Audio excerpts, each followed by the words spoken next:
السلام علیکم ناظرین، کراچی کے بعد سوات میں بھی زلزلے کے جھٹکے محسوس کیے گئے ہیں۔ لوگ کلمہ طیبہ کا ورد کرتے ہوئے گھروں سے باہر نکل آئے ہیں۔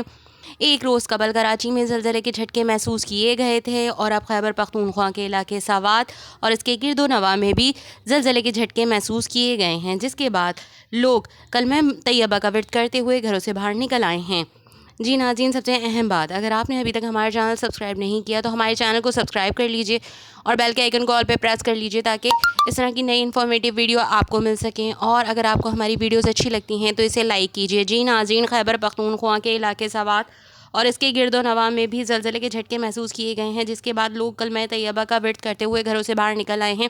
زلزلے کے شدید جھٹکوں سے خوف و ہراس پھیل گیا ہے۔ زلزلہ پیمائے مرکز کے مطابق ریکٹر اسکیل پر زلزلے کی شدت 4.6 محسوس کی گئی ہے، جبکہ زلزلے کا مرکز پاک افغانستان تاجکستان کا سرحدی علاقہ تھا، جبکہ زلزلہ پیمائے مرکز کا بتانا ہے کہ زلزلے کی گہرائی 38 کلومیٹر زیر زمین ریکارڈ کی گئی ہے، تاہم کسی جانی اور مالی نقصان کی اطلاعات موصول نہیں ہوئی ہیں، جبکہ گزشتہ روز کراچی میں آنے والے زلزلے کی شدت 2.9 ریکارڈ کی گئی ہے۔ زلزلے کا مرکز ملیر کے مغرب میں 10 کلومیٹر کے فاصلے پر تھا۔ زلزلے کی گہرائی 20 کلومیٹر تھی، تاہم کراچی میں بھی زلزلے کی وجہ سے کسی بھی قسم کی نقصان کی اطلاعات نہیں ملی ہیں۔